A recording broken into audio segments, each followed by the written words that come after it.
Hey guys, welcome back to Healing Fibromyalgia's YouTube channel. My name's Paula, and as always we're talking about my healing fibromyalgia journey, the things that I've done over the last 18 months to get me medication free, to get me pain free. I haven't had any pain for well over a year now.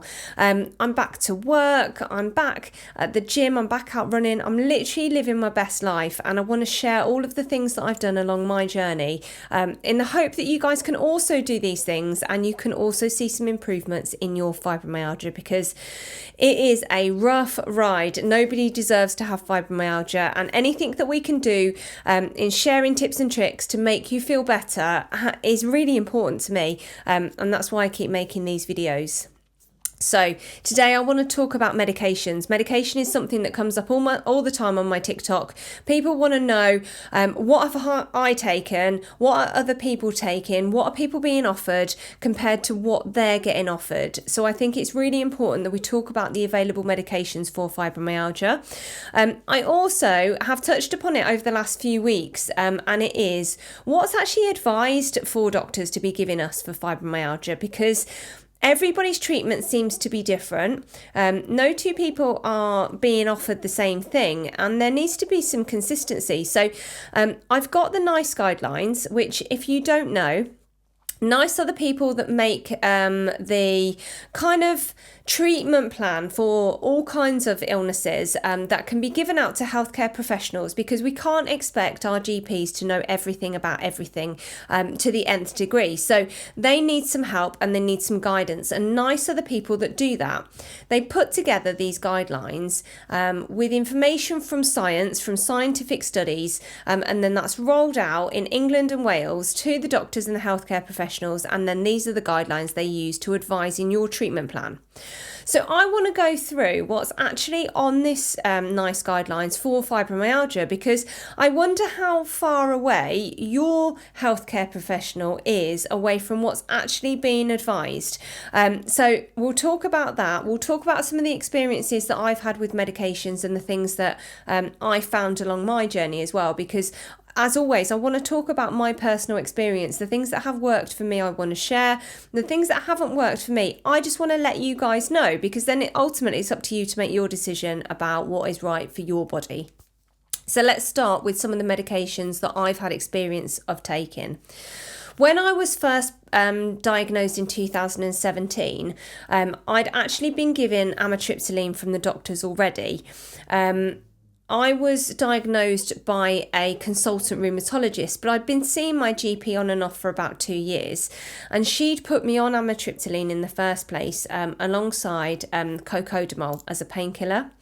I took amitriptyline on and off, well, not on and off, I took on amitriptyline for about 6 months, and what I found was that actually there was quite a lot of side effects from taking the amitriptyline. I never quite felt like it settled in my body properly, and I'd been backwards and forwards to the GP. She'd increased my dose.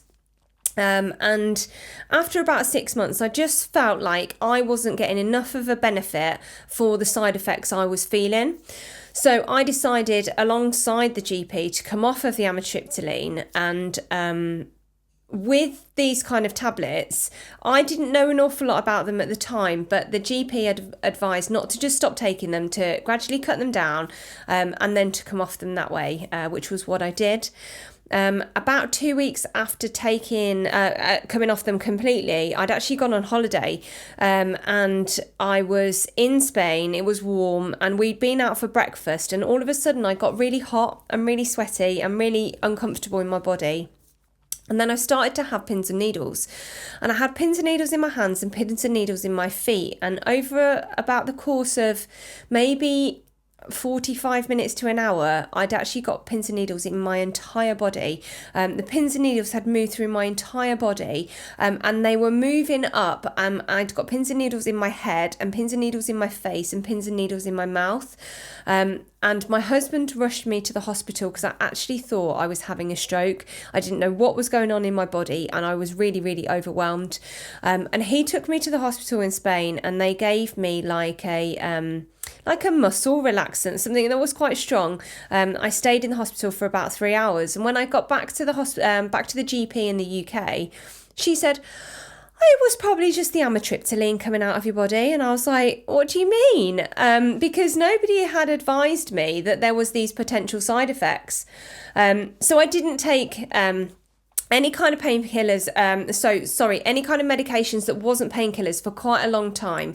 I had things like codeine, I had Oromorph, I had tramadol, but I kind of stayed away from anything else. But over the course of the years, my fibromyalgia was progressive. I know they say it's not a progressive illness, but my symptoms were definitely getting worse.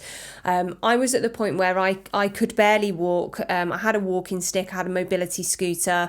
I would spend weeks and weeks in bed because my fatigue levels were so high and my brain function was incredibly low.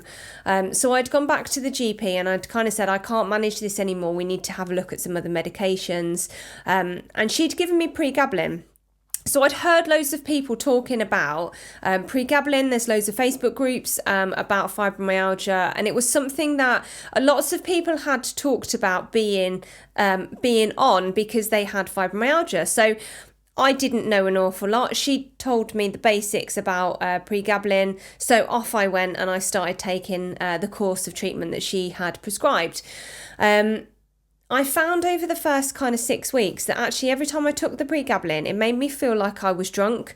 So every day I was getting these symptoms of feeling really woozy, really like drowsy. I didn't feel good in myself. But she reassured me that over about 6 weeks, these would get into my body and they would settle down, which they did.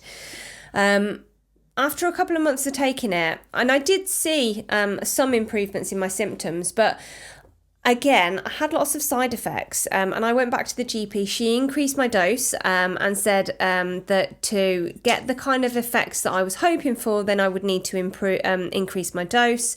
So I increased the dose, and I increased the dose again over those months. And honestly, again, I was in the same situation. Sorry, clicking on the floor, that's my dog. I was in the same situation. I just didn't really feel very comfortable with the amount of side effects for the amount of relief that I was getting. And again, I decided that I would come off of these tablets. So it was actually quite a difficult withdrawal. Again, you have to taper off of these tablets because you can't just stop taking them. And those people around me were really worried about me. They were convinced that it was almost like having an opioid addiction, and how I was presenting with these withdrawal symptoms would be the equivalent of somebody if they were taking potentially heroin or something really significant. I was also getting these brain zaps, so it was like there was electricity going through my brain, and I really struggled for quite a long time after I stopped taking the pregabalin.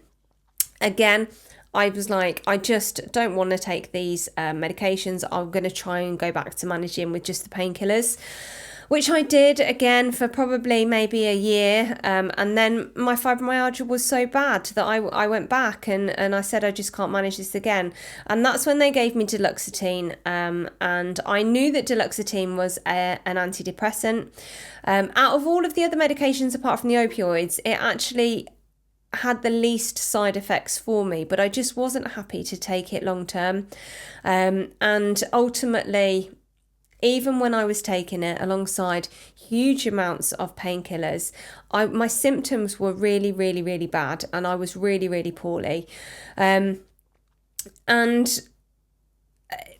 I never found a medication that fitted with me. I always really struggled with the side effects. Now I know more about fibromyalgia. I know that people with fibromyalgia have huge chemical sensitivities, but I didn't know that at the time. So I was putting all of these toxic chemicals into my body thinking they were the right thing, when ultimately I was just putting more toxins into my body, which was massively overwhelming my nervous system, and it was having a negative effect. So what I was hoping was actually going to be something I could take and it was going to make me feel better, was actually having a counter effect. And I think that is the problem. A lot of these medications are designed for physical damage, but when you have fibromyalgia is diagnosed when there is no physical reason for you to have this significant pain.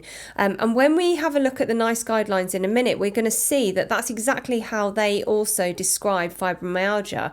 And I think it's important that we understand these medications are what they would give people if they had their leg chopped off or if they had significant nerve damage. I know our nerves really hurt when we've got fibromyalgia, but they're not damaged. It's just they're sending the wrong signals, and the signals are being misinterpreted by our brains and then overwhelming our nervous system.